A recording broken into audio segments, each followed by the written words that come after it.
friends, and welcome to ScreenVomit, the only movie podcast for normal people. I'm, of course, your host, Kayla. Here with me is my twin, Collie J. Hey, quack, quack, babies. Collie's loving the quacks lately. I always love quacks. A real quackhead. I love ducks. Okay. Specifically mallards. Oh, yeah? Hey, if we want to talk birds, I'll talk birds all day, honestly. Hey, no, we're not talking birds today. Introduce our guest. So, normals will know, several months ago, I was diagnosed with a terminal brain disease where I can't stop talking about the movie Relaxer. Yeah. And today's no exception. Every day. My good pal Collie has been there with me through my this turbulent time for me.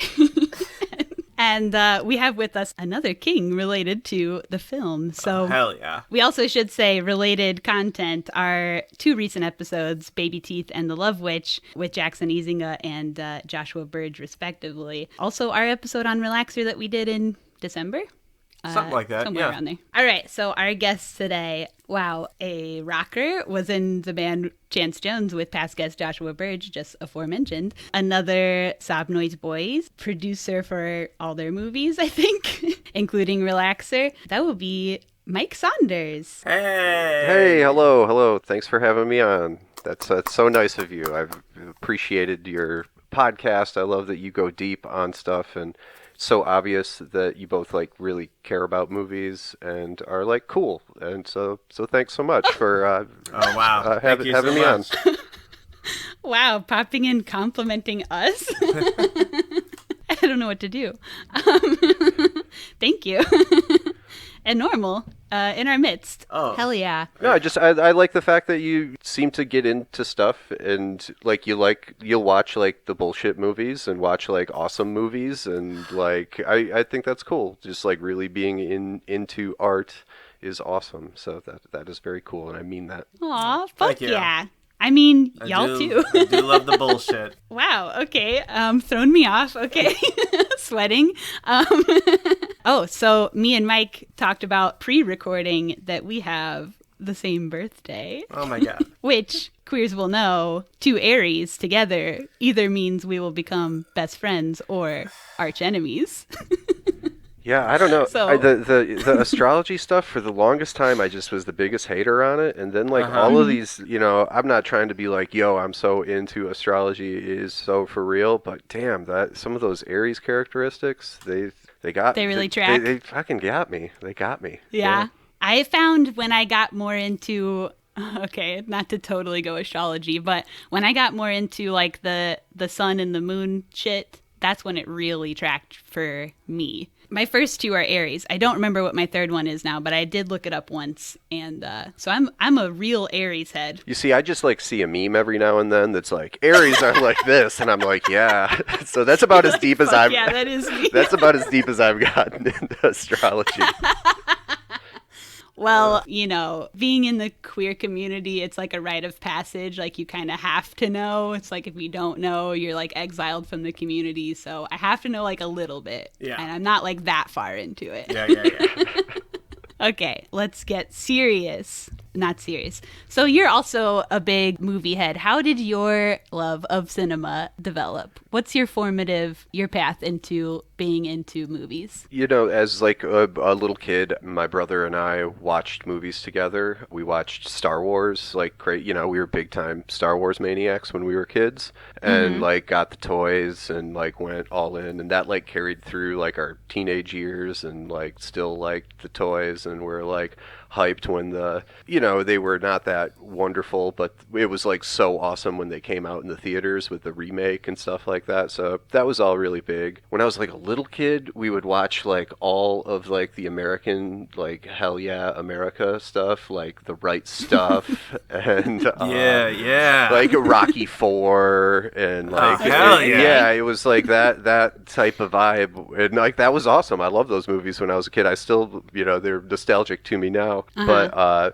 stuff like that, like Goonies and all that stuff was like fun to watch as a kid. Totally. I guess when I got into high school, I was very fortunate to go to a school school that had a video production program, and I was able to I just, as much as possible, I was able to, got into this TV studio is what it was called, and worked on TV studio and got to make a bunch of videos, and it was just awesome, and I could do that instead of turning in a paper, and that was so awesome. And Hell yeah. that really kind of accelerated it to a point of oh, I just Star Wars and the fantasy cool stuff, to kind of getting more into it. I guess when we were a kid, we'd rent a lot of stuff too. We'd watch the classic monster movies and stuff, the Dracula and Frankenstein. But yeah, it took off then, and then Pulp Fiction came out when I was in high school, and that was the biggest deal. So sealed the deal for you. Yeah, and ended up going to Grand Valley. My brother went to Grand Valley too, and was studying filmmaking. And how far apart are y'all in age? He's 2 years older than I am. Okay, so you're close enough to be friends. Yeah. I actually met Joel for the first time with my brother. I don't remember. It was either we went to go get Star Wars action figures at Toys R Us,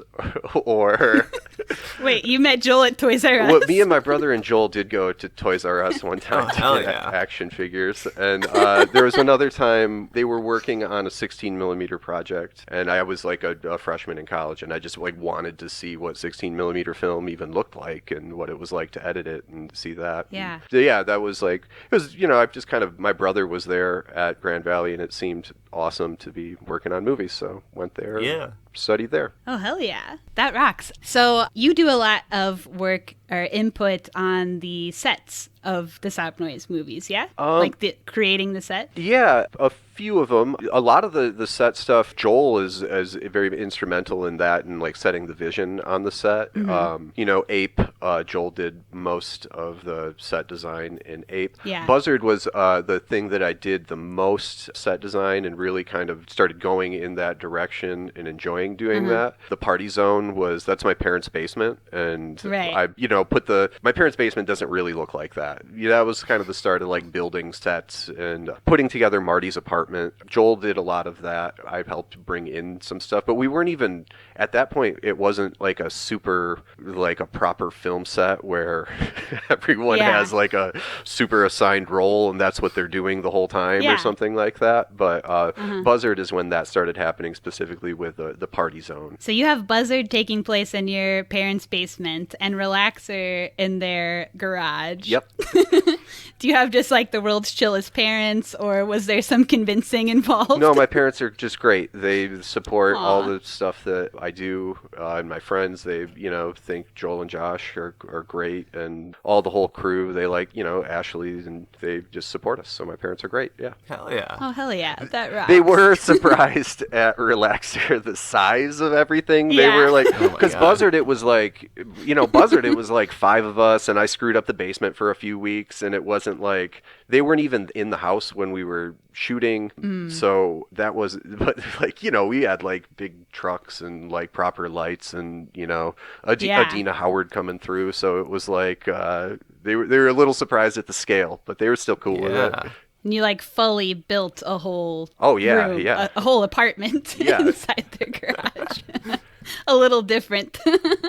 Is that your childhood home, or? Yeah, I grew up there. There was another place that I grew up, but I moved into that home when I was in 3rd grade. So yeah, it's childhood. Nice. And so the set of Relaxer was based on Joel's college apartment, right? Yeah, it's a extremo version of it, but yeah, the layout, the look, the feel. It was not even close to that gross. Not it was how closely based was it? I mean, we lived in a number of pretty fucking gross places, and but y'all were hot couch guys? I don't know if it was like that. I wouldn't say that. No. You refuse to admit? No. But you He's sweating. You seem to understand hot couch guys so well. Yeah, I mean, so deeply. There is certainly some lived experience that goes into some of that, but it was we really took it to the extreme on that. I mean, when we had the milk party, which I did not take part in, that happened outside. We were civilized about it. Don't act like that. Look. You can put lipstick on a pig. It's still a pig. That's mean, though. This is gotcha journalism. Yeah. Yeah, they were gross, but nothing like. I mean, come on, it was. We didn't blow up anyone's head or anything like that in the apartments either. That's the bar. So the set is based on his college apartment. An apartment you probably went to? Because y'all went to college together, yeah? Yeah, for sure. That was great times in college, just being total dorks, hanging out all night. Like, yeah, we would make prank phone calls to the 1-800 numbers that were like That's selling... badass. Like they were selling these like porcelain dolls. Oh yeah, We'd fucking get them. Yeah, call them up and be like, I want that real ugly doll. And they would, I don't know, it would just be silly stuff like that. And, Hell yeah. Real cool guys. Cool guys. Yeah.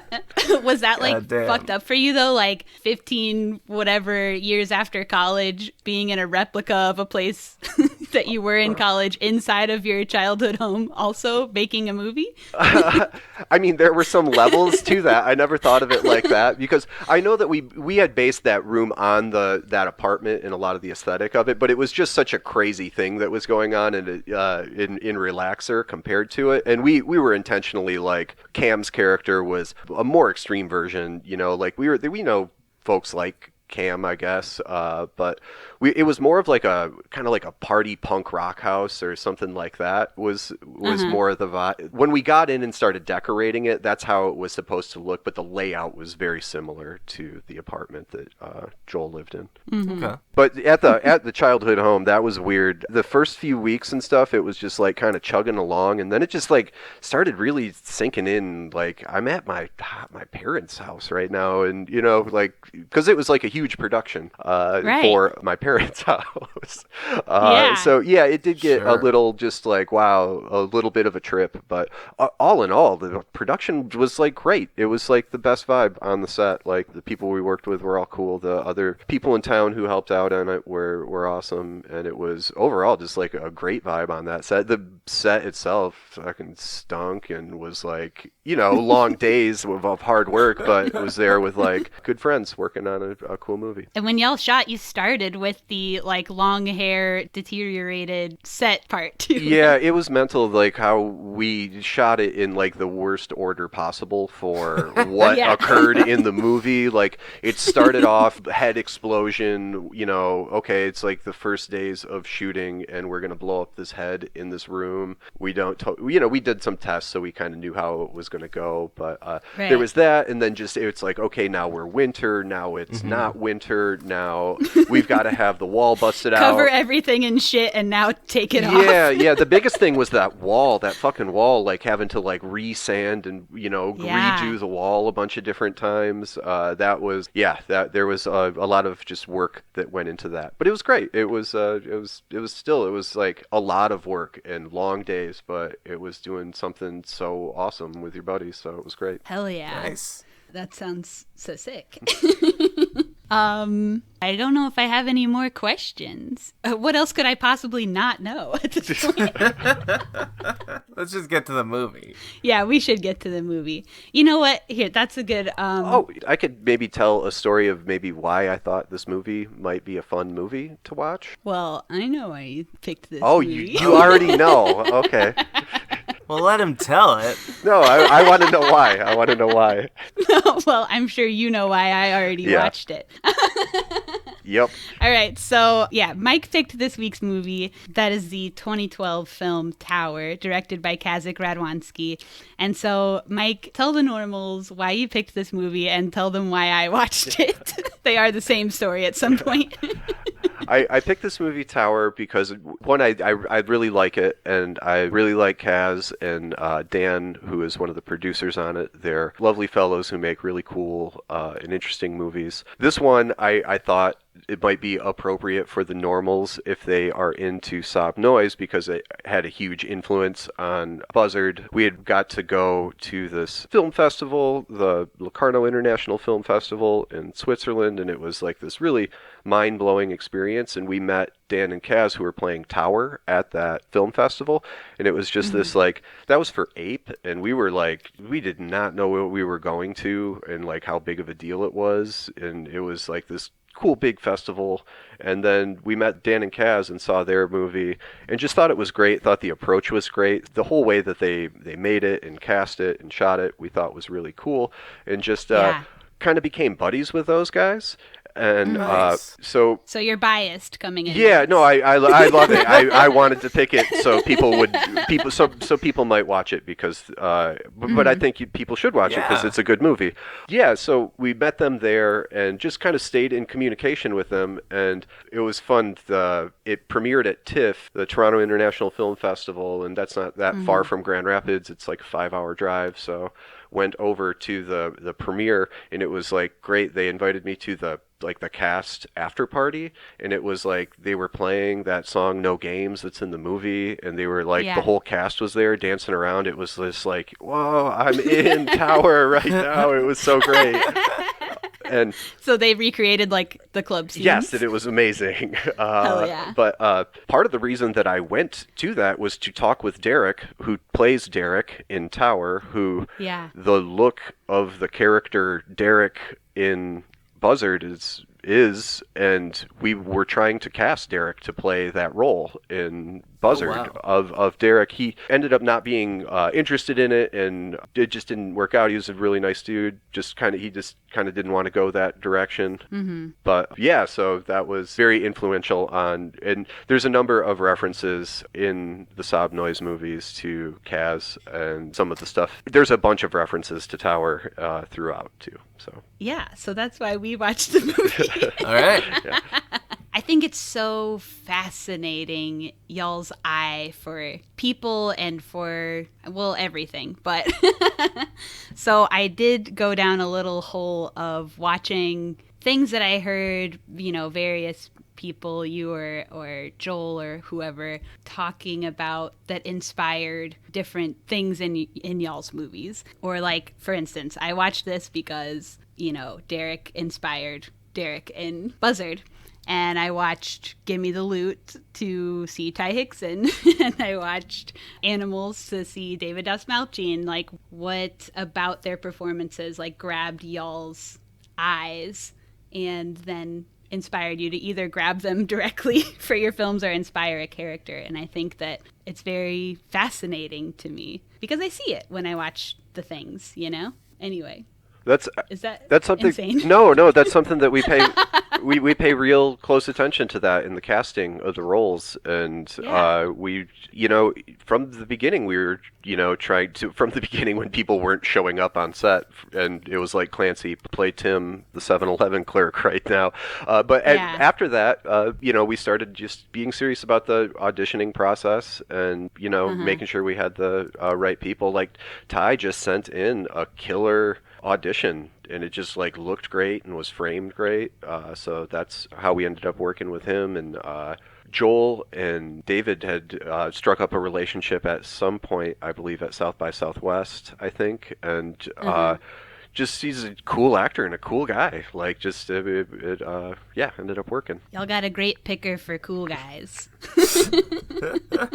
Okay, so this movie, Tower, there's not really a cast in this movie to go over. I mean, Derek Bogart plays Derek in the movie, but you wouldn't know him from anything, I don't think. I don't think he's even really done, like, anything else besides, like, student films. I didn't see any other film credits of his. He hadn't done anything really major. I'd seen a reel of some of his stuff, and it was kind of like silly, campy, sort of like fantasy stuff. He was playing like a goofy wizard in one thing, and but yeah, he's completely dropped off the face of the planet since like 2017. There's like really nothing past that. Yeah, I don't think he had I think he was just kind of dabbling in acting is the kind of the way that I got it. When we talked to him about the project, just working on Buzzard, he was just, I think, maybe a little intimidated to get out of Toronto and like go and be an actor somewhere, or like he just didn't see himself really doing it other than what he was, what he was doing presently in his hometown. Yeah. All right, Collie, do you have the critic score? No, I don't. I forgot to do that. That's okay. But it has 83% on Rotten Tomatoes, but that's only based on 6 reviews. So this is a deep indie, folks. Yeah. Deep. Okay, let's watch the trailer and then we'll get into the discussion.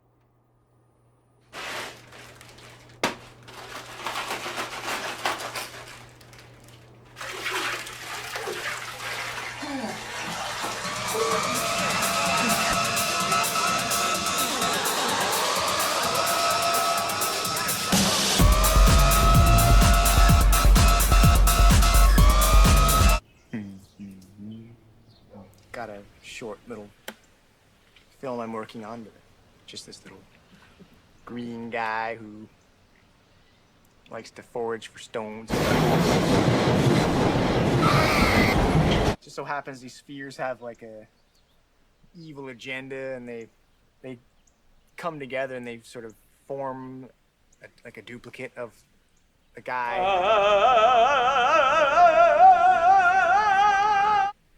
And then they drown him in the river, and then they take over his life.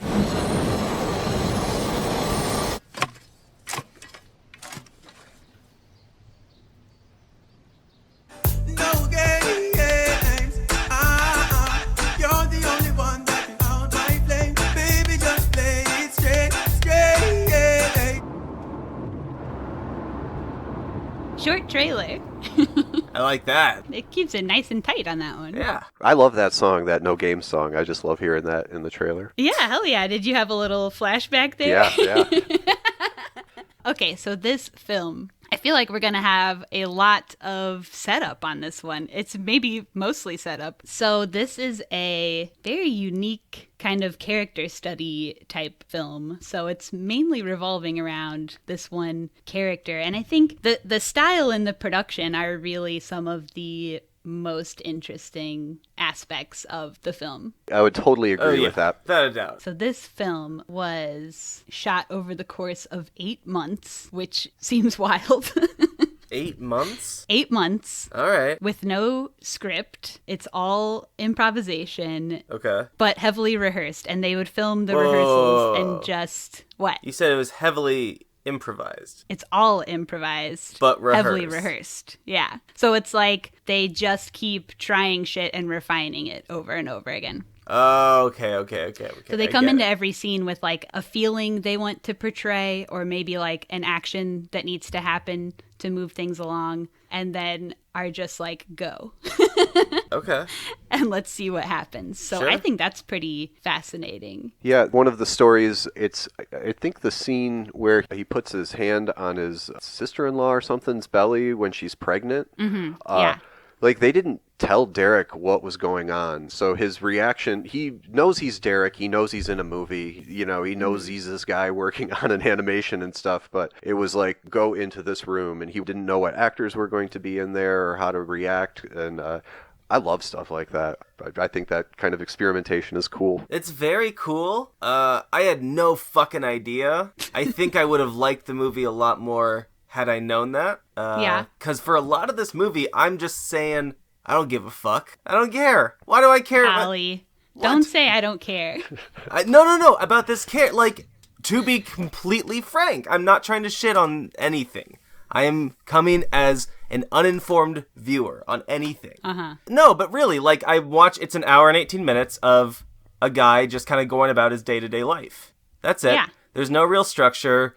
There's no real arc. There's no real change that's surface level, you know, other than you're just kind of seeing him develop and grow in little ways. I mean, I shouldn't say there isn't change. There is change. But for much of the movie, I'm just kind of wondering, like, why is it this awkward? Because it makes me feel awkward. And that's part of their... It's a difficult film to, like, read because Derek is an intriguing and, like, morally ambiguous kind of character. It really made me think, and I really still have, like, to form a full opinion on it yet. As far as feeling awkward, I think that they want you to feel awkward. Absolutely. They want you to feel uncomfortable. So we should say out loud, this movie is filmed in close-up shots, extreme close-ups. It's almost entirely just close-ups of Derek's face. Occasionally you'll get another character, but I think they want you to feel that it's uncomfortable to be that close to someone. You shouldn't be able to be that close. Sure. And, like, I appreciate that on an artistic level, and I understand and like that's why I appreciate hearing the background of it, because it helps me feel more informed on why am I like, I understand the intent is for me to feel awkward, and that's fine. Like I'm fine with the movie helping push me to a place that I may not be comfortable with. I think to your point of like, why do I care about this guy? And you just hang out with Derek for like an hour and 18 minutes or whatever. You really are just hanging out with Derek. And like, yeah, I kind of think that's sweet because I do like.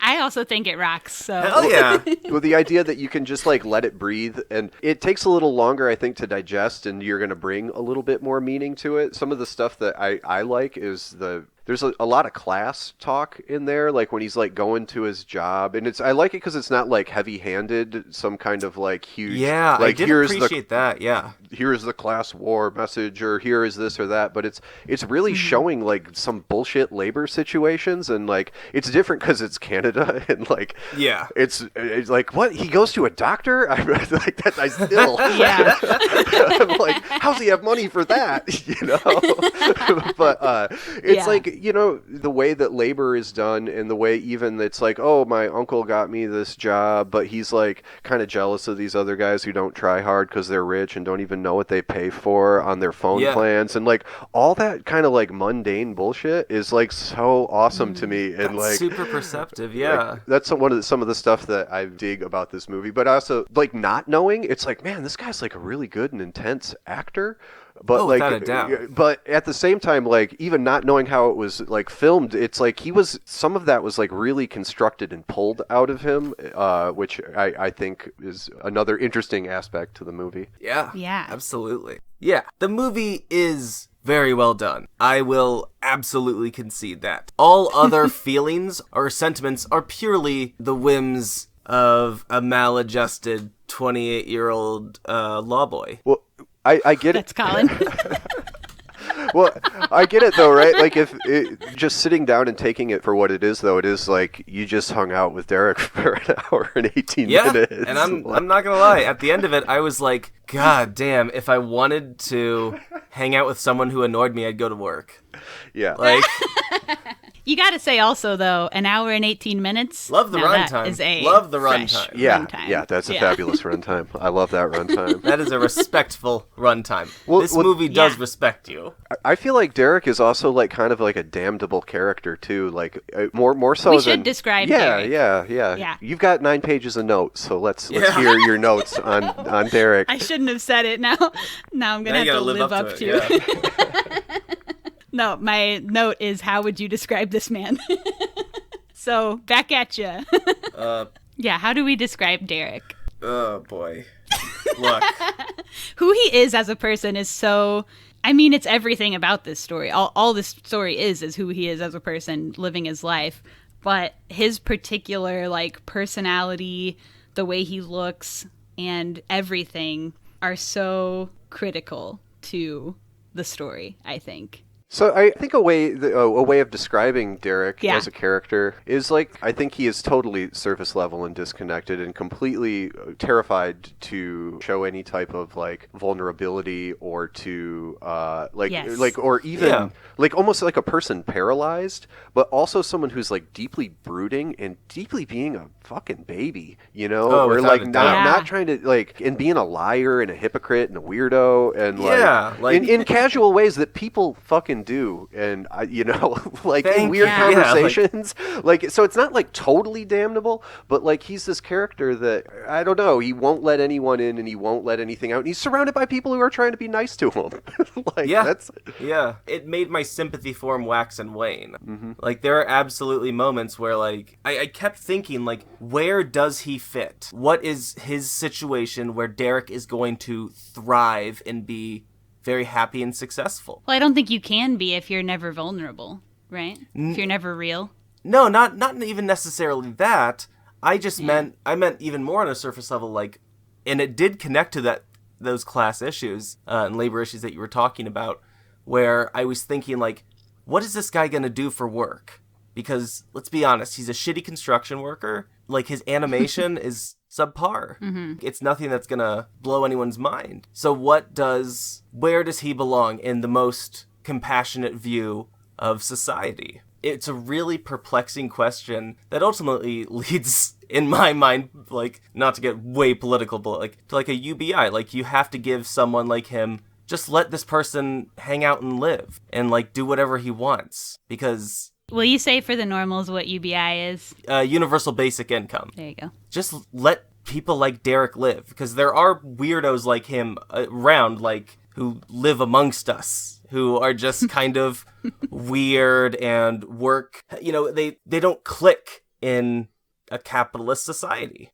I don't think that's a stretch to say. Sure. Yeah, I don't think it, whatever. I think let's get a UBI going. I'm all for that. But I don't know if that's going to save Derek. I don't know if that is going to be what is going to... I think it's just going to float Derek. It'll save us from Derek. Yeah, he is just like an awkward man, almost sometimes like incel vibes. Yeah. Oh, totally. Yeah, that's... Total dork, like... lives in his parents' basement, is 34. Not trying. Yeah. Not trying. You No. know, like has this big Not thing. trying, but also sometimes trying too hard to be cool or to be liked. Well, yeah, not trying in the sense of like trying to move out of his parents' house in any way. Yeah. Like, he's not Yeah. trying to get any kind of life stability, but he wants to be his perception of cool. Yes. Yeah. Okay, yeah. That's it. And he tries very hard at that, yeah. And I think you're totally right on that, because that's like his, even when he has like, okay, I've made this like animation and it's like showed it to this guy who, is like going to try and help him. He gets all like, oh, well, that's not it's this like brooding, intense kind of bullshit stuff where, I don't know, knowing a lot of young guys and being a young guy who went to college and was like into art and shit, I have encountered plenty of that type of attitude of like, I'm so, I don't know, just up your own ass about how cool you are because of your artistic vision, yet you have not accomplished anything. Yes, so I feel absolutely. like Derek is damnable for those reasons. Yeah, Sure. like, he does exhibit just very annoying traits, and it's a struggle to really try to root for him, because you do find yourself rooting for him throughout the movie. He's not like a total douche. You want him to succeed. You just want him to do better, but he never really does much of anything. You see, the first time I watched it, I wasn't rooting for him, and I thought there was a lot more menace because of the very opening. I don't know if either of you had this. Like, at the end of the movie, it turns out he did just, like, maybe he fell over and got drunk, but how he gets out of the cab and he, like, chases after a group of women, and then he wakes up the next morning with this cut. I was like, did he, like, do some ill shit or what? Like, what? Oh, I thought there was, like, this feel of menace, and then, like, I had that feel, and then the movie ended, and I was like, no, I was wrong about that, I guess, or that what didn't happen, or... like, I don't, like, what? Like, it just, I wasn't ever really truly rooting for him because of that the first time I watched it. And I did think some of his behaviors and idiosyncratic stuff made me kind of fall in love with him a little bit. But I thought there was maybe some more menace behind him that never ended up turning up, but was only sort of hinted at. Maybe he did just fall over because he was out trying to get drunk. But that was just a connection that went off to me. Yeah. Should we go through the movie? Sure. Broad strokes, yeah. I mean, I think the initial scene, well, one of the first scenes where he's at the club does kind of set up a lot about who he is. Just like trying to dance with girls, taking pics of girls at the club. And, being unsuccessful with women. He's a creep. Yeah, creep vibes. If I were at that club, first off, shoot me. That is hell. I would rather die than be in that club. First off, Derek thinks this place is cool. Yeah, that's where Derek thinks. Derek is like, time to go meet the ladies. Cool. Down, oh shit, let me do my Canadian accent. Oh, jeez. Don't talk about that. Nope, I suck at it. No, it was really bad. Let's not do that one again. Also in this club scene is the first time that we hear that song that you mentioned, the Sarani song, No Games, which is apparently a big song in Toronto, but I had never heard it before this movie, I don't think. There's a large Jamaican community in Toronto, and like reggae and dancehall is really banging there. Yeah. I guess you are pretty close to Toronto in Grand Rapids. Depends on the traffic, though. The traffic can be murder. As traffic can. Okay, should we all vent on traffic for a bit?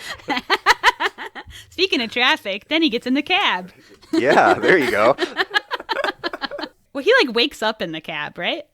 Like he's kind of passed out and wakes up in the cab, and then the two girls get out. He tries to go after them, but I thought my interpretation was that he never caught them. He didn't find them. But your initial interpretation was... I thought one of them took off her heel and hit him in the face. That was like what happened in my brain.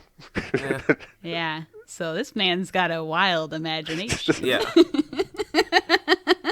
It's just furthered my perception of his ineptitude. Like, he's trying to be cool. He's not at a cool place. This isn't how you get women. The taxi driver tells him those girls don't want to talk to you. They are tired. I'm like, man, you're just taking L's left and right. Yeah. You suck. He's still like, nah, I got this. Yeah. I just woke up in the back of a cab. I got this. Let me go get these girls. It's super cringe. Definitely. And then, yeah, when he wakes up the next morning, he has that cut on his face, which he has for the remainder of the movie. It just cannot scab over for the life of him. And yeah, and I think it's kind of funny because not long after this is when he goes to the dentist and they're talking about getting his wisdom teeth taken out. Mm-hmm. And she specifically, the dentist mentions that he's at a good age where his wound healing would be fast as opposed to when he gets older. So I thought that that was kind of funny because she's saying his wound healing would be fast, but he has this cut that will not heal for the entirety of the movie. Not a bit. Which I think maybe takes place over months. I also feel like she says that it's like the clock is ticking though on that, right? Where it's like most people have this done when they're younger, or there's something. A comment. Am I wrong about that, or was that? I think what she specifically says is that you're still at an age where your wound healing would be faster, as opposed to when you get older, it would take longer. I don't know if there's any other line. I don't know. I didn't write it down. I believe that line is prefaced with like most people have this done when they're younger, or something like that. Yeah. Which would track. Make some sense with some Arrested Development. Every time I go to the freaking dentist, they're all, take your wisdom teeth out. But they're not causing me issues. Why? Take your wisdom teeth out. Hey, check this. Check this out. You want to know an amazing fact about me? Yeah. Go. I don't have wisdom teeth. They never came? They're not there. Wow. Just never happened. You are like a perfect human specimen. The next step. Dentists always think that mine are just molars because they're like, oh, people your age they don't have wisdom teeth no more. And I'm like, no, those are my wisdom teeth. They are fully grown and they just chill. They never cause me any issues, so I don't see why I need to get them taken out. You got like a bigger mouth than most people. You got more room in there. Probably true. Just get your damn wisdom teeth taken out.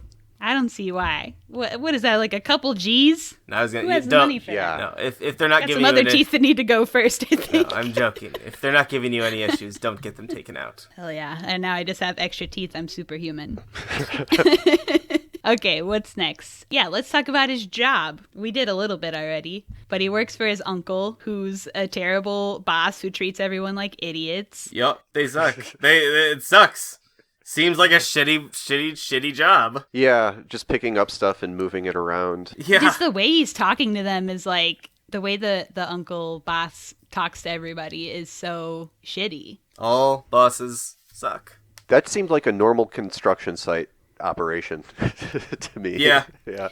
Probably. So. Derek also tries to be really cool in front of his coworkers a lot too, which I thought was funny. Or just like he puts on his voice sometimes when he's talking to them. It's like what I would do if I were at a construction site. I'd just be like, yeah, because you don't fit in. Yeah, well, fucking Bulls game last night was long as shit. Do you guys ball? And the goddamn wife won't leave me the fuck alone. Yeah, he's just trying to be like a cool, tough guy. Cool. Something that cool. You can tell he's like... How does he say it? Oh my god. Cool. Oh yeah. Cool. Well, depending on... do it. I don't have a... Do it. Cool. Oh, no, I'm not doing it. Put me on the spot. I was just going to agree to that point, though, that he kind of just performs to whatever audience is there and is like trying to live up to what he believes their expectations would be. Cool. You got it. You got it. No, seeing him at work, like, I don't know how long he's supposedly been here, but he seems like it's his second day. He seems like he has no idea what he's doing. He just does not fucking fit in there. Well, he clearly got the job because of nepotism. family. Yeah. Which, like, totally fine. I'm not hating on that at all. It is what it is. Hey, Get a job. Take it where you can get it. Yeah. Exactly. But it seems like he's just And he has a dicking pretty around. sweet deal because his uncle lets him work when he wants, it seems, right? It seems pretty cool. Yeah, he seems to have a lot of people that care for him and take care of him. Yeah. And he does nothing with that. Nothing. Like, puts in 30%. Maybe that's why he's so unmotivated to then, fly off on his own, because he has sweet parents who are very nice and will let him live at home. He has sweet uncle who will give him a job he doesn't have to try at. Yeah, so there's no motivation for him to change anything. Not if he is perfectly content with where he is, then he is living the life. Well, since we hang out with him that much, though, he does not seem like a very contented person. He doesn't, though, yeah. Like someone who is, like, engaging in just these, like inventing a new you for every different situation is just not a comfortable way to live. And you feel uncomfortable around him, yeah. Maybe it's like, he has the basic needs are covered. The housing, job, family, whatever are covered. Yeah. But the emotional fulfillment and the social fulfillment for him is missing. Maslow's hierarchy of needs, he does have, the basis of, like, like you said, roof over his head and everything, but there's just something, whether he has all the new flavors of popcorn. I did, after I watched this movie the first time, Lee received a care package from Lindsay's aunt, and there were dill pickle chips in it, and I went hog wild, and I never eat dill pickle shit. This movie made you horny for dill? It made me horny for dill, yeah. Perfect. And I tell you what, I think it's I like a totally dill now. logical effect of this movie for some reason. Oh, man. Yeah, it tracks. Also, where the fuck do you get this dill-flavored popcorn? I want to have weirder flavored popcorn. It's Canada. Yeah. Those fucking hosers. You still trying to think of Canadian words? Hosers is a Canadian word. I know. It's a new one that you didn't say earlier. So the next big things that happen in this movie are revolving around the Green Man. Oh, yeah. I love the Green Man. What little there is to love of him. So first we see him write a note in his phone. Maybe the Green Man is a scientist, ? Could be. Could be. The whole thing is so funny. So the scene where he is in the basement and everyone comes down to look at his animated creation, this Green Man. I wanted to have my eyes gouged out. This was so uncomfortable. Relatable. I think this scene was perfection. Yeah, I love that scene, and that gets into the brooding artist person who, like, oh god, it's so great. He doesn't want to show this to, but he kind of does. But then he's protective of his vision. Yeah, but there's also like some aspect, like, we're all three of us people who are into freak shit that your normal ass family does not understand, right? At some point in our lives, at least. And so, my Catholic mother loved my college folk punk band, ScreenVomit. The inspo for our podcast. Oh. Yeah, she will not listen to this podcast. She hates the title. I respect that. So when he's in his basement creating this freak-ass, like, Green Man cartoon, of which he only has 14 seconds done, but and his mom, like, walking down the stairs being like, oh, I think what you're doing is as good as Shrek. And it's, like, just not even, like, the same universe as Shrek, right? It sucks. Like, I'm not to roast, like, I can't do better. I don't know how to do any animation, but Yeah, it's nothing. It's yeah. It's No. dicking around. Yeah. It's a green guy waking up in a cave that has teeth, and that's it. Yeah. Like, it's all fine. It's But all well and good. he's built such deep lore around what is going to happen with this green guy. Maybe Yeah. he's a scientist. And he's a scientist, question mark? He collects rocks and he piles them up, and while he's out there he encounters spears, and the spears are aliens and they follow him around, and like has like a whole thing. Oh, God. Anytime. I am very wary of oversharing about, like, any project I have. Anything I'm working on. Even podcasts. I'm not a toot my own horn kind of guy. Mm-hmm. Because it's this weird complex I have where I don't like bragging. Okay, wow, weird. Weird complex. Anyway, listening to him in every scene, there's probably like 3 or 4 scenes in this movie where he's just talking to someone about his concept. I was just like, man, shut up, stop. Like, this, like, it felt like a nightmare of mine. Because he's working on freak shit and not able to discern that the people he's talking to aren't going to get what he's doing. Yeah, they're just like, all right, buddy. Like, they have no point of reference. He's just kind of A weirdo.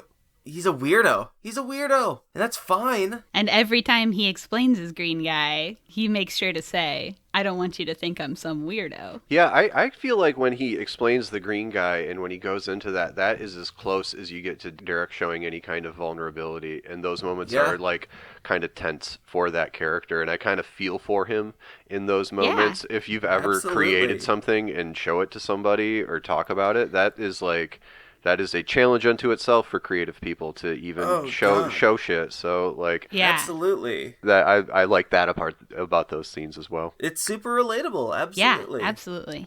That's exactly what we've been trying to say for 30 minutes. I never said it's not relatable. No, I didn't say you did. Oh. All I heard was you saying it's relatable, just in a longer form than Mike came in and zipped it up in one sentence. All right.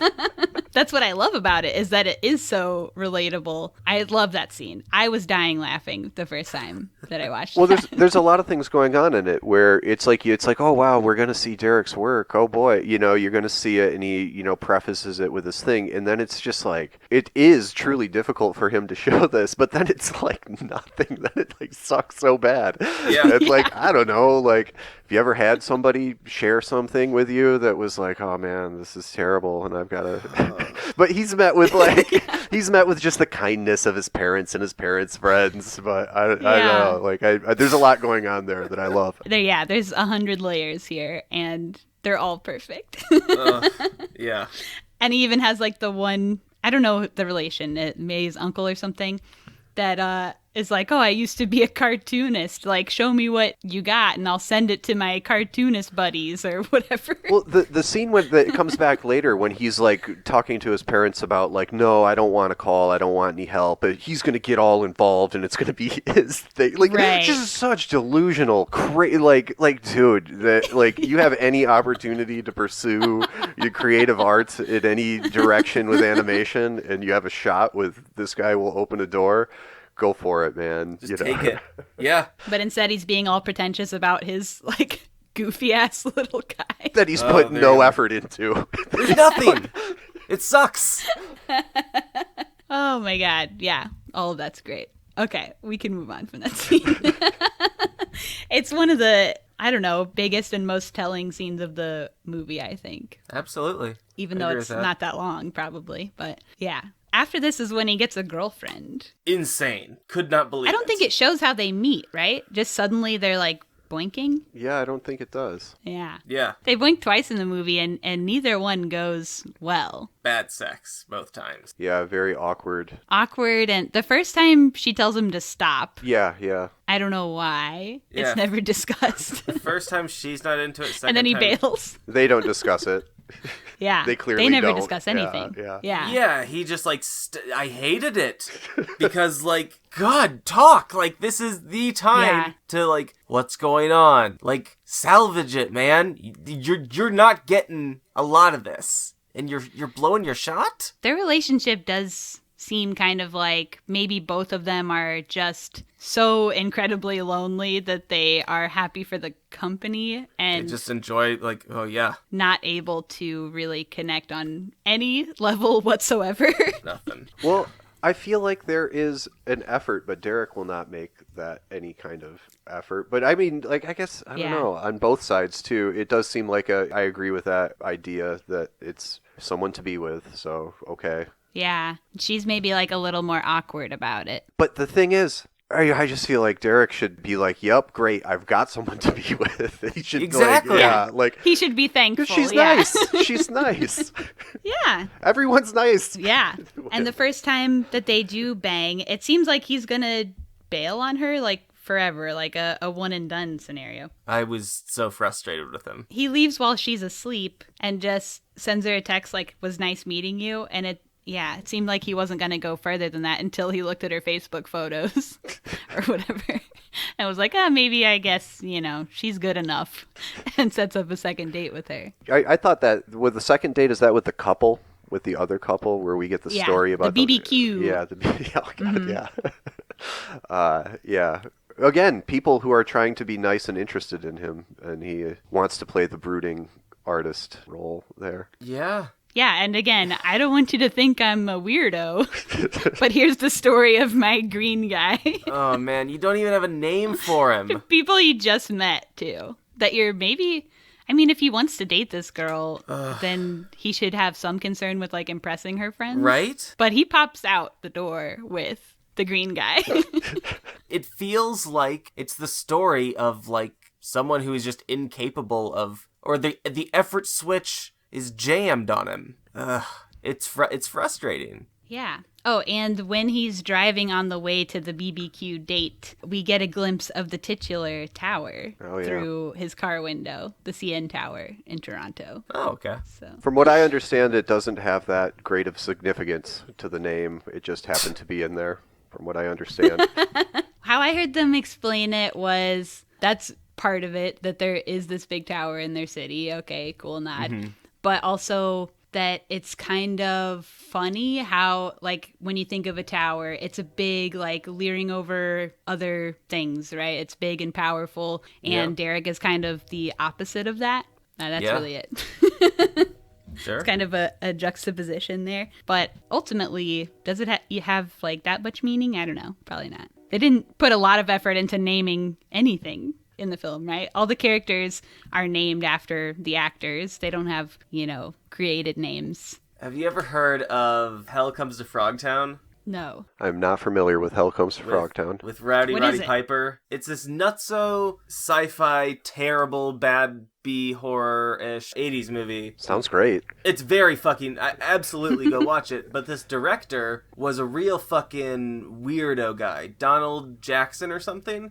And he ended up in his later years coming up with a film style called Zen Filmmaking, which had no script and, like, no definite plot, and made a couple movies in this Zen film, at what he called it, Zen Filmmaking, and they're just nonsense. But that concept is so similar, but done so differently between these two movies, because it is, while everything's rehearsed, everything does feel, natural, and it flows, and it feels really real, I think, because of all of it. Yeah. It feels like a fucking documentary. Yeah, totally. Yeah, and I think that's part of the goal, too. They want it to feel like a documentary at some points. And in many ways, it was filmed in similar style to a documentary, right? With, like, a small crew. There's not much in the way of, like, sets or things like that, just because you don't even ever see the sets. Yeah. That's I think a great way for people who want to make stuff cheap to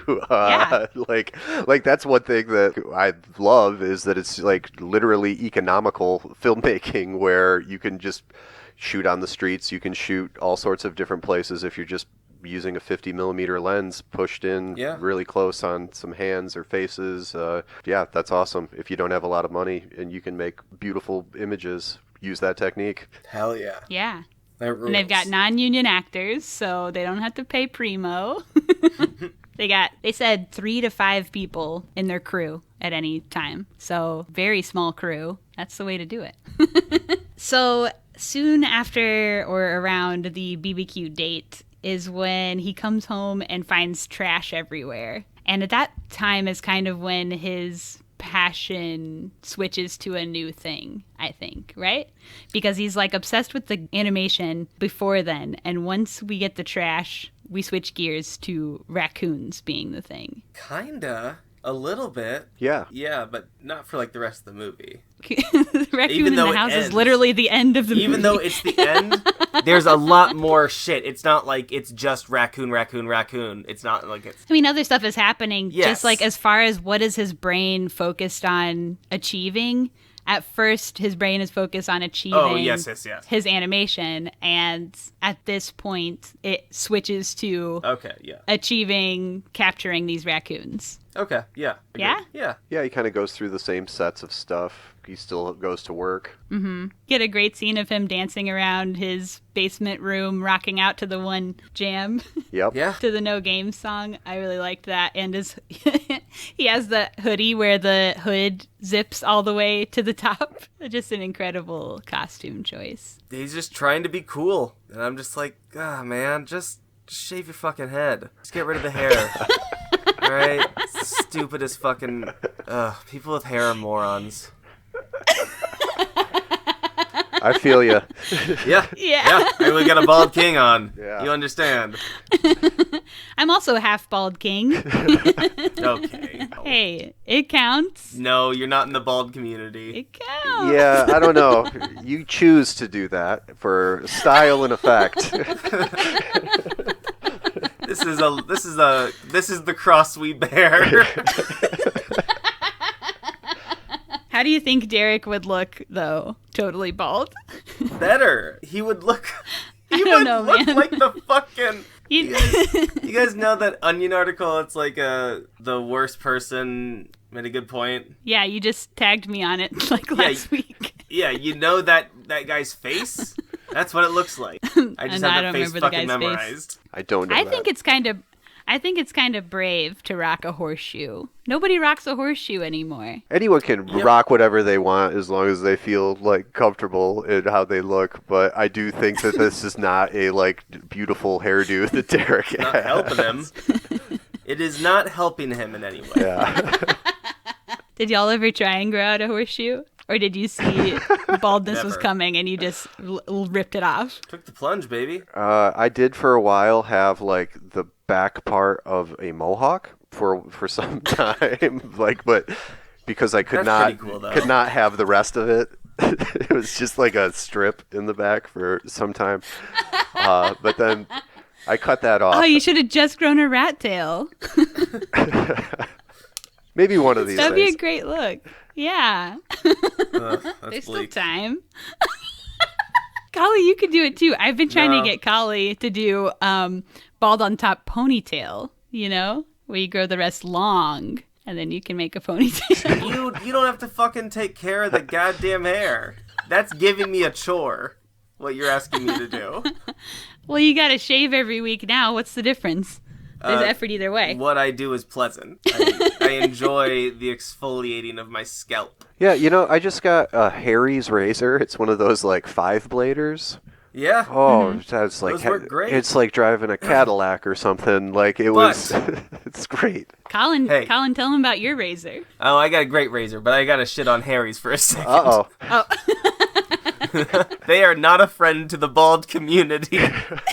If you read on their box or whatever, it says do not use for heads. What? Oh, no. Yeah, I use a Harry's razor, too, for my head sometimes. You just got a fancy thing. What was that? Oh, it's the Skull Shaver, sponsored by Pitbull. There you go. Ooh, that sounds wonderful. It's a super formulated mumbo jumbo. It's nice. I can buzz my head in like 7 minutes now. Oh, it was just so wonderful. I've been for years just getting the bullshit disposable thing and just scraping the hair off my disposable. head. It's rough. Oh my god, it was just so beautiful. That 5 blades taking care Harry's of business. Is really good. Hell yeah. Yeah.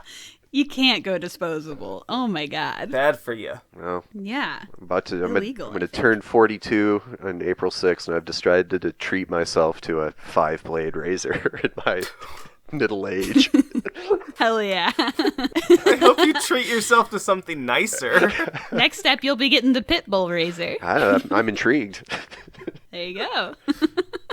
Okay, so when he does get the dill pickle popcorn, not to bring up the dill pickle popcorn again, but his dad is asleep on the couch, and he's just like talking to his dad with and about the popcorn still, even though his dad's like dead ass asleep. I think that was a really good scene for really feeling the loneliness of Derek, I think. Yeah. It's like he has no one to talk to the point where he's talking to people who are asleep just to feel something. Oh my god, he wakes his dad up, and I'm just like, God damn it, Derek. Fuck off. But at the same, like, that's what I mean. Like, it's hard to feel sympathy for him because the way he reaches out for attention, which is totally normal and a healthy thing to do, to reach out for just someone to talk to, is interrupting people and kind of like, he's kind of abrasive and tough to really interact with, and he's just lonely though. he's just lonely, so you do like kind of pity him. Yeah, and right after that he goes back to the club and gets picked on outside the club. Yeah. I wanted to kick the shit out of those guys though. Yeah. Your heart goes out to Derek there, right? Yeah. Yeah. They're like teasing him for being like from Hamilton, which is like the not wealthy part of Toronto. Yeah, they're just dicks. Yeah. He's just eating a fucking hot dog. Leave him the fuck alone. Let's talk about how he eats that hot dog. What does he do? I don't know. What'd y'all think of the way he ate that hot dog? I remember him, a hot dog going in what I feel the normal way. Did he eat it? Oh, tiny weird bites. Way? Tiny bites. He's just taking tiny bites. Tiny bites of that hot dog. It's so weird. He's nibbling the dog. Yeah. Do you think a man of his stature should be taking hearty bites of that dog? No, I just. Oh my god, what if he did start choking in the scene? I'm just saying he's taking abnormally tiny bites of that hot dog, and it's hilarious. Why do you think he made that choice? Because he probably wasn't instructed to take tiny bites of the dog, right? I have no idea, but it's beautiful. Maybe So it's probably a choice that he made. Yeah. Either it sucked, maybe he's vegetarian and didn't want to eat the dog. Maybe he was bashful of how he looks eating on cam. I think the effect is wonderful, though. I love the tiny bites. Okay, so when he goes back home again, then we get more of the raccoon storyline. First, he's obsessively washing out the recycling stuff. His parents, it's like a whole thing going on, a whole commotion with him trying to wash out the recycling and them saying it's disgusting, even though it is stuff that came from the kitchen, right? Yeah, but I feel like he was like, it was all, imagine going out to your recycling bin, bringing it all in now, and washing it out. Yeah, maybe so. Gross. Maybe so. It's I had also other have a big recycling bin. Yeah, same. What if a lot of food juice got all over it? Yeah. Gross. Food juice, disgusting. And he sets up a raccoon trap. I have a story related to one of these traps where I tried to let a raccoon out of one of these traps once as a teen, and I got bit by the raccoon. Oh my God, really? Yeah. It's part of a larger story in which I ran away from home. Oh boy. But yeah, I found this raccoon stuck in this trap, and I tried to let it out. I was like holding the little door open, but the door is hinged to shut, right? So it's like hard to hold it open. Mm-hmm. And the raccoon's scared, so he like won't come out. Finally, I'm like, it's too hard to hold this door open. Oh, how convenient! There's a little latch up top that holds the door. I can just hook it to the latch and it'll stay open, right? Dummy me. That's how you set the trap. So then when the raccoon finally did try and walk out, then he obviously hit the thing and the door slammed in his face and he was still in the trap. And so then he was double scared. So I was like, okay, I'll do it again. And I held the door open.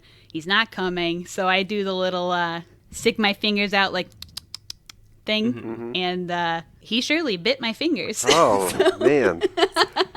But then he did leave the trap.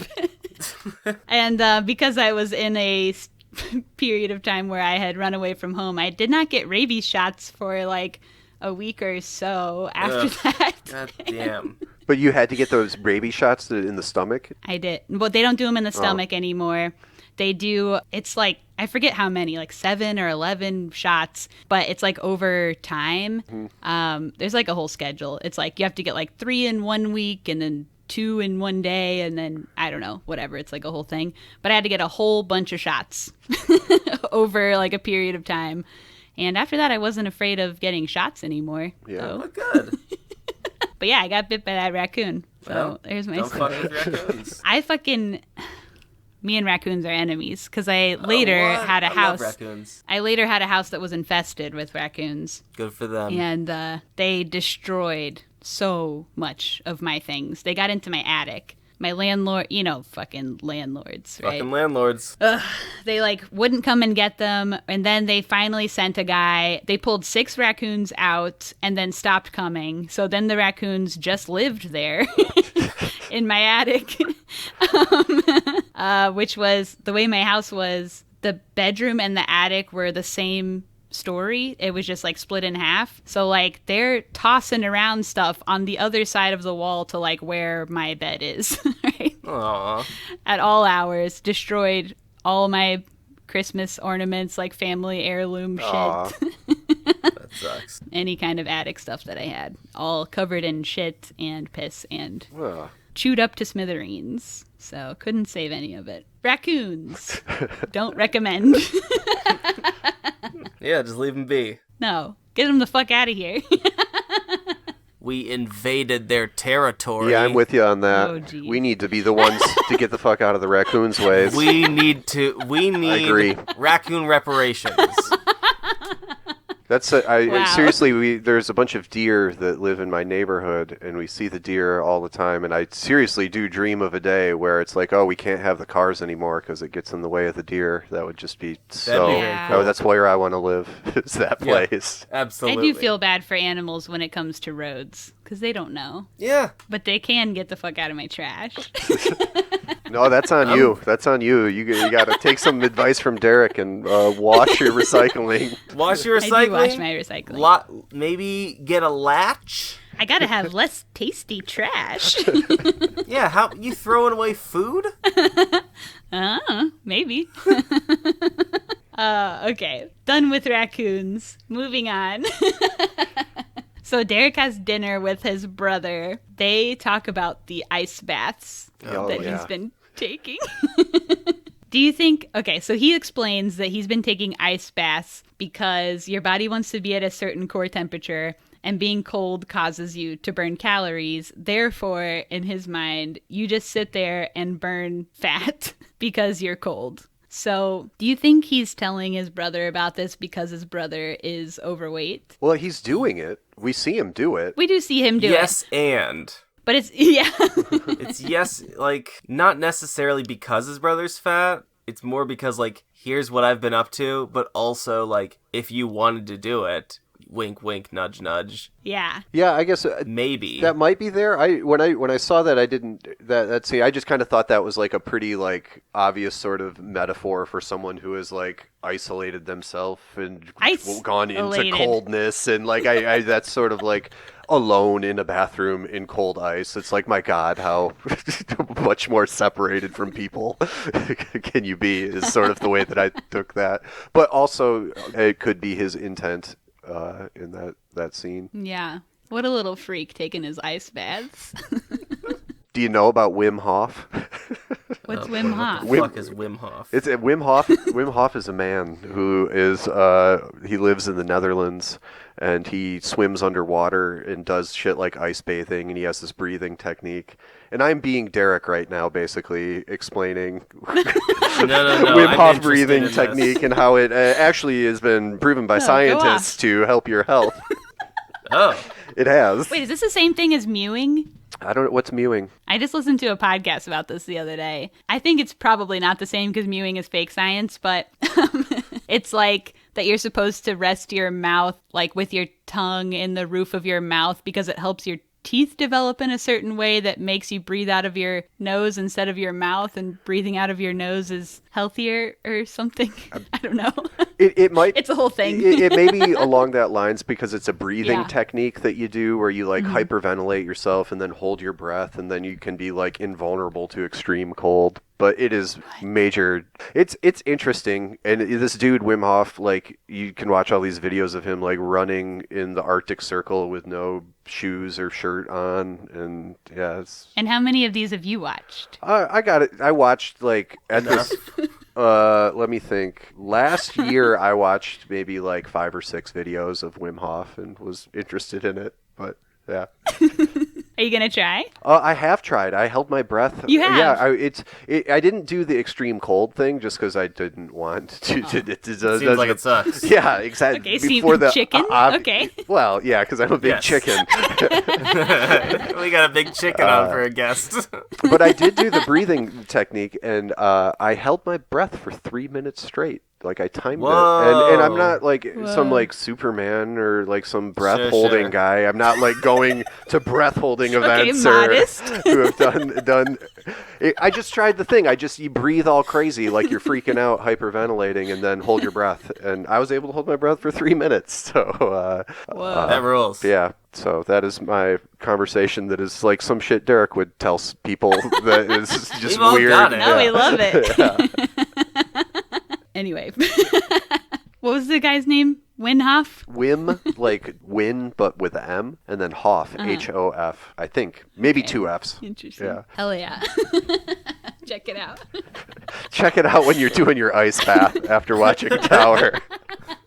Okay, so back with the girlfriend again. They try and bang again. And it seems like this time he has some kind of like ED or something. He says he's tired and it's not working out. We've all been there, man. Sure. This is like another time when she's trying to have more of a conversation with him, but he's kind of not. He pulling dodges. away. Yeah. Yep. She asks when his last relationship was, and he completely dodges. She says, "Oh, it's been a year for me. Do you think that's long?" And he's like, "Yeah." What an ass. How long do you think it's been for him? I don't even know that he's like even being mean there, or No. even like just like totally oblivious. Like, yeah, a year is a long time. Like, just not knowing what to say there. But yeah. Just kind of funny. And Yeah. just another like scene of how dissatisfying their relationship is. Then we get the scene of him and his construction coworker who is asking him for a photo to send to his wife and kids. Oh, that's just the best. I love that whole sequence. It's so long. He makes him do so many angles and Yep. inside, outside. Well, it's this new cool Everything. guy for Derek to be buddies with, right? Like, Yeah, sure. I'm sure Derek was loving that, having just a great time taking photos. It seemed like he did. Yeah. And I was low-key worried that man was going to chop his fingers off in the saw, though, while he's trying to pose for I a was- picture yeah. and saw Yeah. stuff at the same time. I was very tense. Too scary. We get that man back again later. Later, yeah. Okay, maybe should have switched the order on this, but next scene back with the girlfriend is the breakup scene. Oh, So- God. Hard to watch. So, because this wasn't scripted or anything, this girl did not know that she was about to get broken up with going into this scene. Damn. But Derek knew. But in a way, because he's breaking up with her, he's also sort of telling her that she's out of the movie from here on out, you know? Yeah. In real life. So in that way, the like nervousness or awkwardness that's happening is also kind of motivated by what's happening in real life as well, Oh. which is kind of wild. Love Damn. that. Yeah. I think that's great. And I think it what they got from that too is her response was like, I don't know, not someone who was very like that invested in the relationship, but is still in some ways somewhat protective of her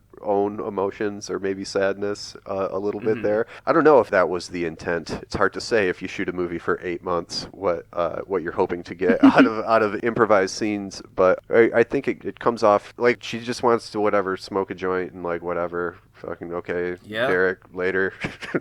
Like, Yeah. I don't know. I liked how that came off. She's like not devastated, but yeah, it's like she didn't care Bummed. that much about the relationship, but she also didn't want to be broken up with. Yeah. it'd be nice. She Yeah. like even expects him to stay afterwards and kind of hang out. Yep. Kind of like with the joint. Yeah. And she goes into like a whole thing about like, well, clearly like something's wrong with me. I'm doing something wrong because everyone keeps dumping me type Yeah. like self-pity sort of stuff too. I think her performance throughout the whole picture is great because I don't know, she seems to be like where Derek is trying, she is sort of trying. And like, even that scene there is some self-pity involved in it, but it's also like just like a grown-up sort of moving on in a way, or like, I don't know, like, I think she serves as a good contrast to Derek's character as a normal person, or I don't know. Yeah. Like, Yeah. No, definitely. I agree for sure. like an adult. Yeah. I guess I should say an adult is more... Not all adults are normal. Yeah. Someone who has a bit of emotional maturity. How about that? That's perfect. She is normal. Then the subway with the singing man. I love the singing man. Apparently, when they were casting, this man, Ray, responded to an online casting call and showed up with a 30-year-old headshot and a chaperone from the nursing home and just loved to sing. So awesome. Cool. I just thought that's so funny. They're like, hell yeah, brother, go off. One of the things I liked about that scene in particular is just his face and how he looks in that. Like, Yes. you can... Yeah. Like, the kind of, like, red blotchiness of his skin... the subway lights, and I think that kind of carries through the whole movie. They're obviously shoving it in your face with the casting of Derek as the main character, but part of the reason I like movies like this is it's just you see fucking regular looking people, and Normal it's people. very not normal, not like, oh, everyone's a fucking model, and like many movies Yeah. are, even like indie movies and movies that are supposed to be like all like cool, like it just won't have like splotchy looking people, like people look like, They don't let uglies in. yeah, like, Bingo. so We need more ugly I just rap. love this movie for that, you know, like that's a cool thing. That's to your me. fave part? It's a part I like. You like to see the uglies? Just regular, just like people like that look like people. Yeah, but in Hollywood terms, Yeah, they would call them uglies. Yeah. Yeah. I always love stuff with normal looking people. Yeah, hard agree. That scene is like I don't know. It's like an intense scene where he comes up and does the singing, and it like kind of like accuses Derek of being the weirdo, which is great. Yeah. I think that's great. Oh yeah, it rocks. Yeah, he says, what does he say to Derek? Like, you look confused. And then Derek's like, weren't you just singing to yourself? And he goes, I sing for the people. And then just starts singing like some random notes. Just like, oh. Really just With power just the moves. most. Yeah. Yeah. The expression on his face, he's almost expressionless, just letting these notes come out. Like, he doesn't look intense. He doesn't look angry. He doesn't look like anything. He's just walking around singing. Yeah. It's so fun. Did he try on fedoras at some point in between there? He did. Yeah. Yeah. I think the trying right on before he went on the subway. Yeah. I don't know. I like that scene where he's trying. That's right after he's broken up, and he's just like, "Oh, I'm like Mr. Cool now. Like, gonna have my." Yeah, I'm gonna be hot now. I'm gonna get gussied up. I'm gonna try on some fedoras. Yeah. It's great. If you want to look cool, and hot, you truly have to rock a fedora. It's the only way. Yeah. And yeah, that was so fitting for his character. I think he would be a fedora guy. Oh, absolutely. Okay, so in the car with his Irish coworker, I love their conversation, starting with, "Do you want to hear some sheepdog commands?" Yeah. I like that. Tell me. Hilarious. And then, so this Irish man tells this beautiful story about how he moved to Toronto alone and stayed in hostels and worked hard so he could bring his family back, etc. Just his beautiful, like, deep life story. And that is actually his real story that he's telling, Oh, shit. which is kind of wild. Yeah. But then Derek, of course, turns it around to, if I could just relate that to what I do with my animation. Oh, my God. Oh, it's rough, but I'm building towards something. Yeah. It's so comforting to know that that eventually it'll work out and things will be better based on how your story went with the whole, immigrating your family shit. Just so hysterical. Yeah. Totally delusional. He just carries it further with, I'm going to maybe settle down and have it. He starts talking about his girlfriend. He just starts lying about his relationships. And I think that is so awesome. Not to do in real life, but as part of the movie and a character, to just have someone lie like that in a real kind of casual way, because people do that. Totally. They do, yeah. That is a thing that happens. And I think he's just, trying to impress and relate, maybe. Maybe he is, impressed by that story and wants that to be his life and is just trying to live up to, again, this is the expectations that you might have for me, so this is the kind of guy I am around you. Yeah. Definitely. Love that. He just wants to have a story to tell, probably more than anything. Because at the moment, he has pretty much nothing else going on. But yeah, you're right. I didn't think about just having a casual lie like that. You don't really see that often. There's nothing to motivate it. It's not like a plot point necessarily, or, right. It's just a behavior, which is cool. Mm-hmm. That is really cool. So after that, he gets gussied up, puts on that fedora for a moment at least. To just go out and be a real charmer. Yeah. He tries to use concealer on that cut. Oh, yeah. Oh, God. That doesn't work out. God, that must fucking hurt, man. Yeah. Right into the still openly, bloody looking cut. It's never scabbed or anything. A cut that, maybe not stitches, but definitely, a butterfly Band-Aid. Or something that's gonna pull the skin together. But you don't want to be a face Band-Aid guy. You gotta do it at some point. You know what I'm saying? You gotta take a day where you're just gonna stay home and have a Band-Aid on. And he's getting gussied up to go to a birthday party. Do we know who this character is at all? I don't think so. Just a friend, right? Yeah. Mike, what do you think? Yeah, a friend is the way it's... I thought there was... Maybe I'm wrong, but I feel like there was some illusion of knowing each other from some kind of work or employment or something like that. Maybe I'm totally wrong on that, but I thought that might have been implied. It just felt like, to someone who just sat down and started watching, it felt like he was just walking into a party where he knew no one. Besides the birthday girl? Besides the birthday girl. Yeah. Well, yeah, even I can agree with that. Aside from the brief interaction they have where she reads his card. Do you remember what his card said? No, it was just cheesy and everyone was like, ha ha ha. It said, "Here I'll sit brokenhearted until you get this party started." And someone's like, the haha, and someone yelled, "Let's get this party started then." I wanted to fucking die. This sucked. Ugh. You think, is that a joke? Oh, the embarrassment. Is that card a joke on the tried to shit but only farted? It kind of seems like that. Or is it its own thing? It's the polite version. Do they have tried to shit but only farted in Canada? Oh my god. If you're gonna get one card for your one friend, it's a slant poem related to the tried to shit poem. Oh my god. Yeah, pretty much. Well, that's pretty funny. I feel like at the party, and when he goes off on just being, it's kind of the worst of this antisocial behavier at the party. Yeah. It really feels like that, and he recognizes it even, which is he's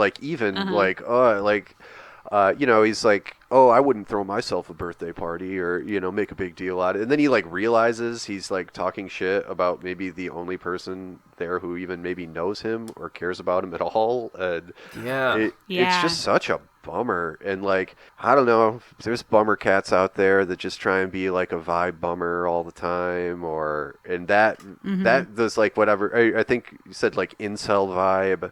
It's just that type of antisocial tendency, I think, is very express in that scene. I thought it was well Absolutely. executed. Yeah. It's tough to watch. It is. Yeah, it's kind of at first he's maybe trying to seem like he's too cool for what's happening, and then realizes that everyone else is no, you actually just suck ass for what you're saying. Yeah. And then he has to change tunes. Well, it in some way relates back to the attitudes of every situation where he's getting some it's we're supportive, nice people hanging out at a party trying to have fun, and you're just this vibe police that is like gotta point out the inconsistencies of you're an egomaniac if you have a birthday party. Like, what is like?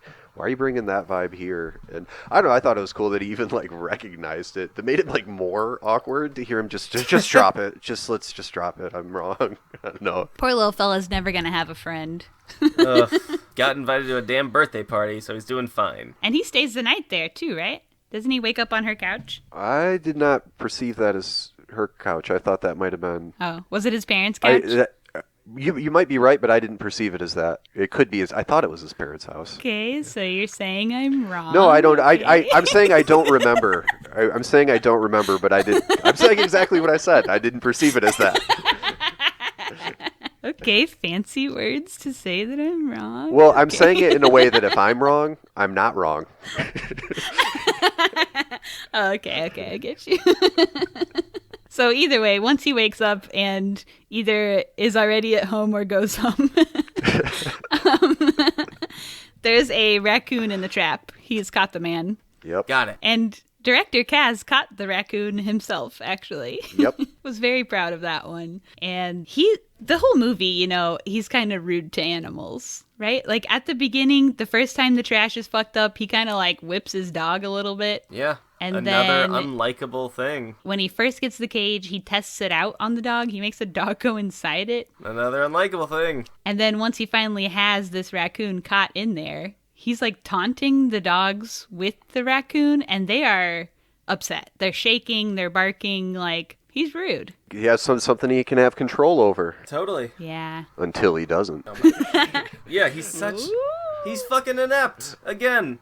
We end where we started. Yeah, because he takes the raccoon who is in the cage inside, and somehow the raccoon frees itself and then is just like living in the bathroom. Yeah. And so he shuts the bathroom door and leaves the house, and that's the end of the movie. So he has locked that wild animal in the bathroom and peaced out. His poor little parents gonna find that big-ass raccoon. It's a fat daddy raccoon in the bathroom. Yeah. Yeah, that's what they'll get for not taking it seriously. Oh, my God. Should have let me watch the recycling, Mom.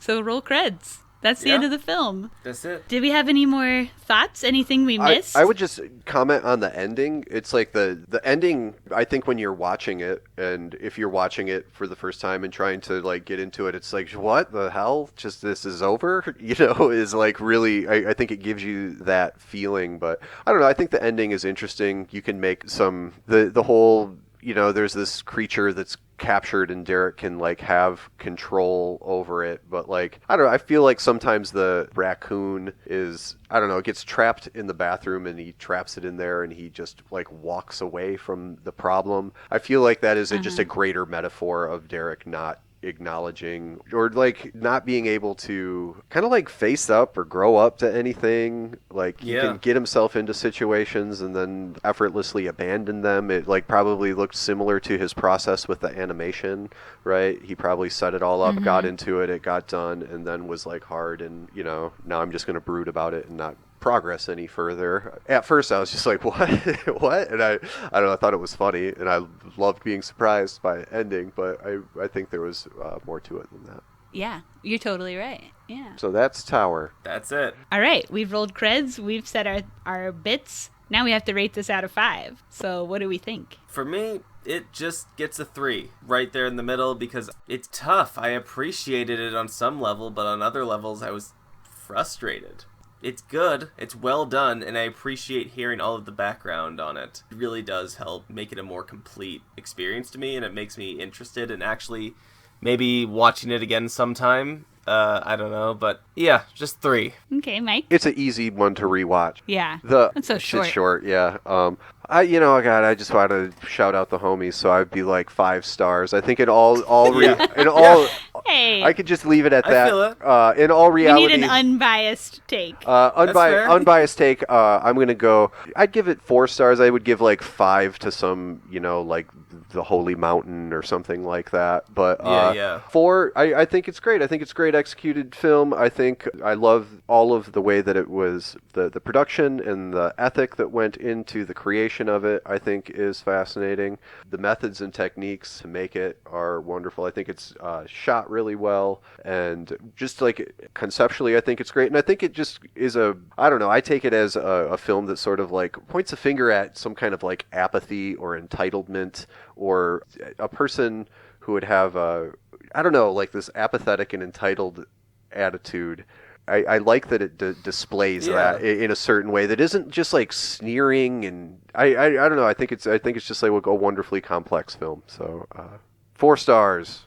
Hell yeah. For me. All right. I'm torn between a 3.5 and a 4. That's where I'm at. I also basically agree with everything you just said. I mean, I think it's so unique. It's so creative. The way that they tell this story and some of the nuance they bring to the humanity of this character, I guess, is very fascinating, and stuff you don't really see that often. So unique, So yeah, I guess I'm gonna go 4. I'm gonna land on a 4. Hell yeah. It's so fascinating. It's very cool. It's so unique. Love the character, and love the green guy scene. Oh my god. All right, and would we recommend this movie? I say yes. Obviously, yes. I'm not gonna recommend it to my mom, but yeah, generally, yeah. Your mom would probably still find something in it. No, she'd be very. It's not mom non-safe. It's not mom non-safe, but like my mom would not give a shit. I think understandably, it does. I think take someone who wants to watch, like who's going to accept something challenging, Yeah. I don't think it's necessarily like a easy, like, oh, I'm gonna pop in. I don't know, whatever. Sure. Not a movie for normies. Exactly. Yeah. Yeah. Okay. I get what you're saying. Yeah. Colin considers his mom to be the most normal person on the planet, so bingo. Then rewinding that back, that tracks. Yeah.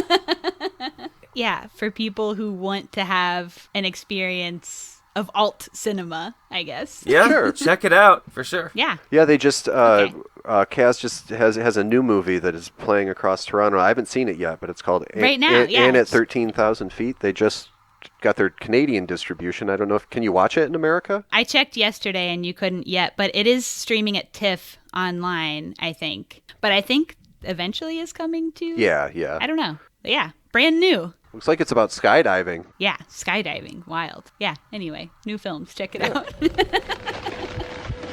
Now it's time for ScreenVomit.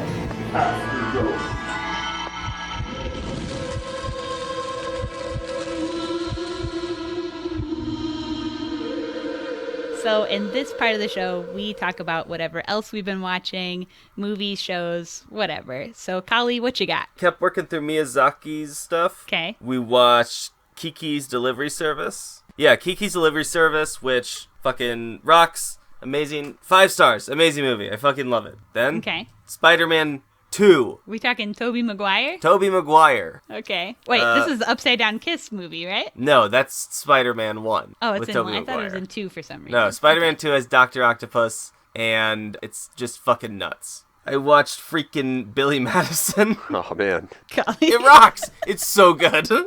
God, when I was in high school, that was just like everyone was doing Billy Madison impersonations constantly. Oh, God. Yeah. I would have wanted to die. That's... You got one for us? Or? No, I'm not doing it, but thank you for asking me to do a Billy Madison impersonation. Shampoo is better. Impersonation request is an awesome bit that you should totally keep up on ScreenVomit, but you're not getting a Billy Madison out of me. Please. All right, what about Austin Powers? Give us a yeah, baby. Do you know? Well, I mean, there's an ape. That's a bit, right? When Spicer is there and the women come up to him and he's Oh, like, yeah, do your yeah. Stallone impersonation. So that's I remember. yeah.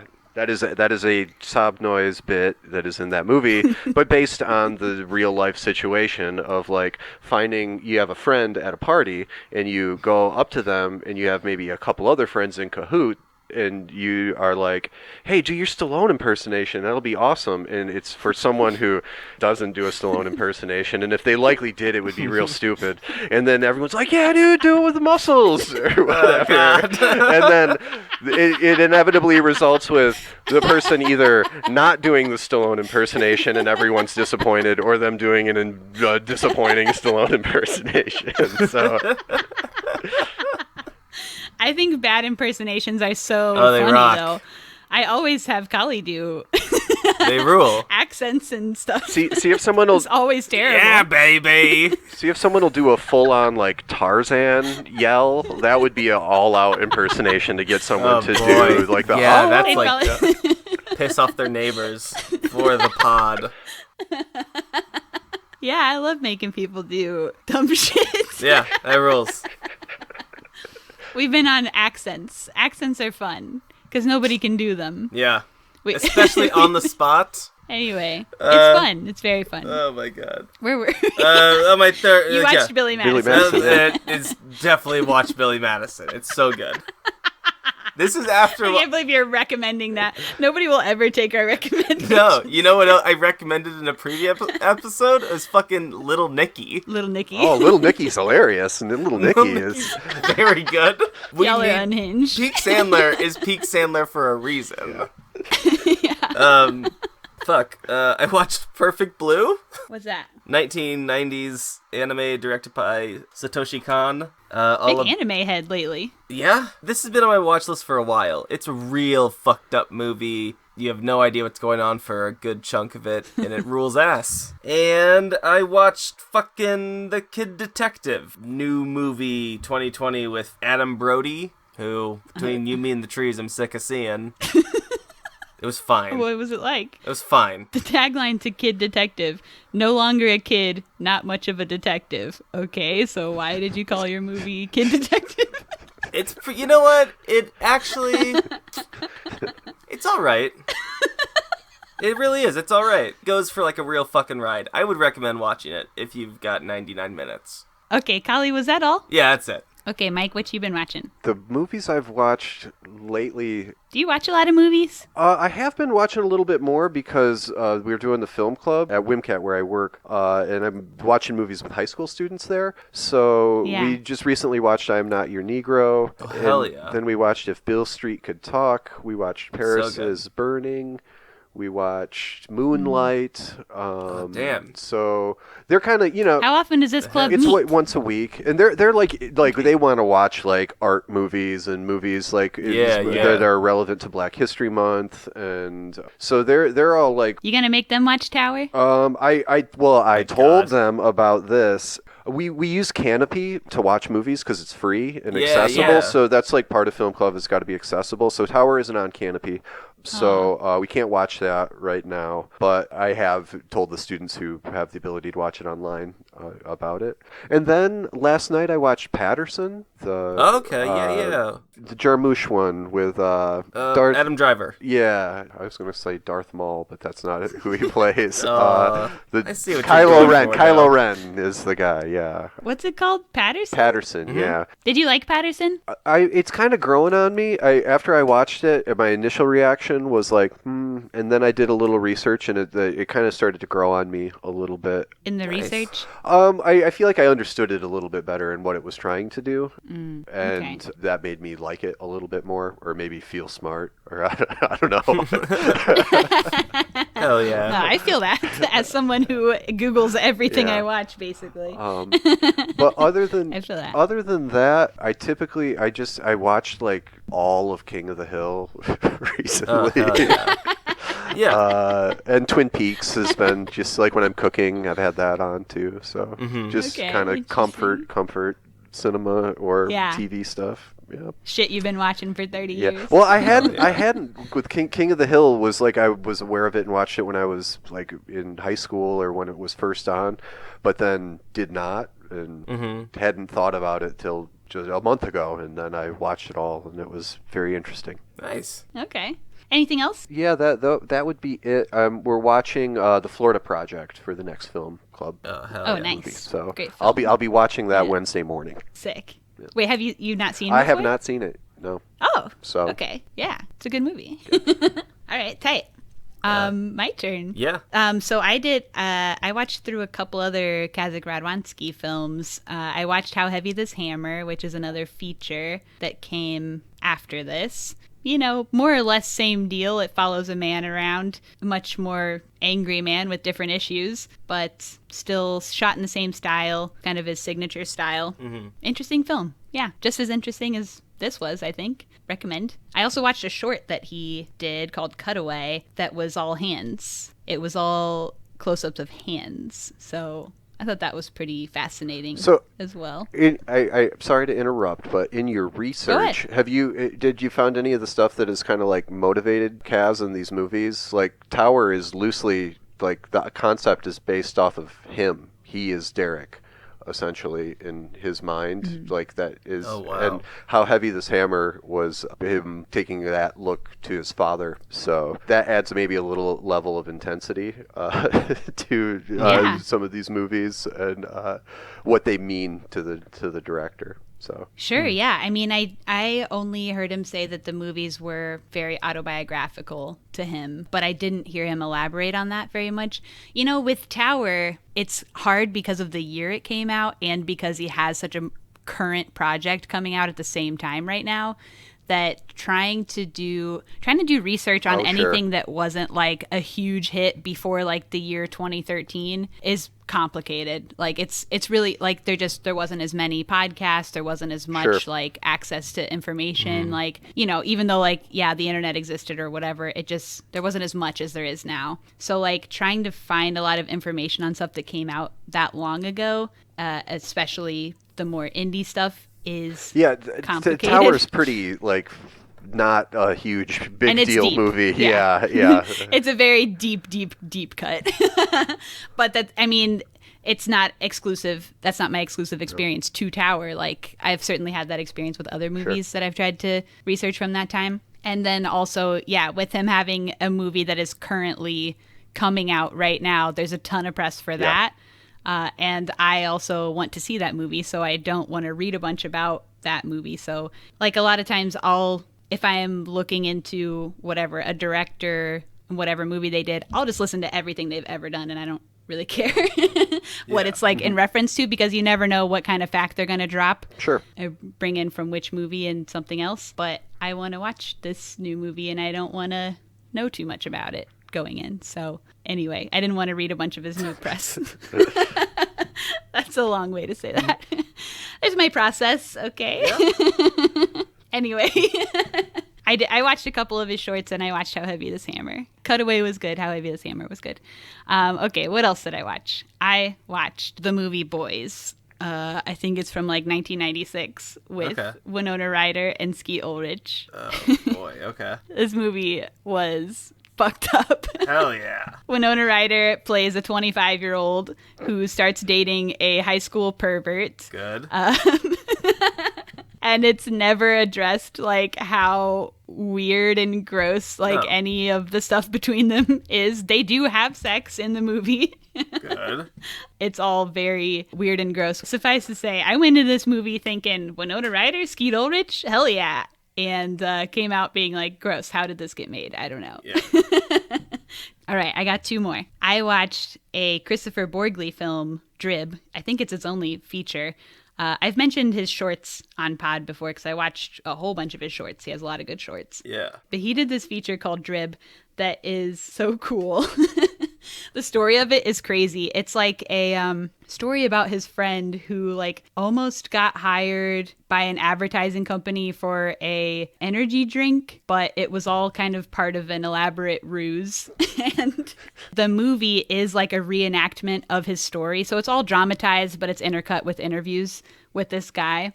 Yeah. And it's very funny. It's a wild story, and I love Christopher Borgley as a filmmaker. I think he's really interesting and fun. Oh, and the guy from Under the Skin was in it. I can't remember his name now. The guy with the facial deformity. Oh, that guy. Okay. Yeah, randomly. And didn't know he was British. So that was fun. Oh yeah, he's in Chain for He just Life. plays himself. He's in Chain for Life. Have you seen that? No, what's that? That's Adam Binnick, who is the cinematographer that we work with, was the cinematographer on this film, Chain for Life. But that actor is in that film as well. It's like a film within a film kind of a movie. That's pretty interesting. It's a lot about Interesting. obviously the way he looks is a big part of it, and and beauty, film. I don't know. It's interesting. I feel like y'all might enjoy it. Yeah, I'll check it out. Cool. Okay, and then lastly, I watched this movie Ex-Drummer. Have you seen this, Mike? I feel like No, I haven't. all your boys have seen it. No. Okay. It is very brutal and violent. I've been likening it to like a Clockwork Orange brutality, but maybe even more actually violent. I don't know. It's like about this group of punk rocker guys. It's set in like Belgium, I think, who need a drummer to play this whatever, like punk rock fest or something. But they are all just horrible. Just horrible and violent and bad dudes or whatever. Yeah. But even though there's like that going on, there is like some really cool cinematic aspects to it. Like one of the guys lives on the ceiling of his house. Like, what is that? I don't know. There's just like some crazy unreality things plopped in there. It's really wild, but it's really good. Very violent though, so have to warn on that one. What's the name of it? Ex-Drummer. Ex-Drummer. Yeah, no, that sounds interesting. I don't know. Yeah. Violent stuff has been a little tough for me lately. I've been like a little less into that lately. Yeah, I typically agree. That's why I'm putting so many caveats on it. Because yeah, I typically am not, well, I mean, not to say that I haven't watched a lot of violent stuff. I came up in cult horror or whatever, but it's just a little more realistic. There's a lot of like rape and stuff that happens, but I still found it entertaining to watch, but it has to be a warning on it. Yeah. Yeah, that's that.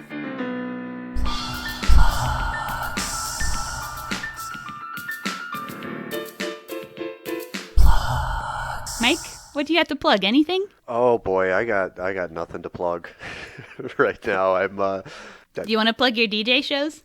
Oh yeah, thank you. That is so nice of you to remind me that I do have something to plug. Yeah. I DJ and I'm part of the Grand Rapids Soul Club, and we have a radio show that is on 88.1 FM WYCE if you are in Grand Rapids, or You can listen online. But yes, you can listen at wyce.org.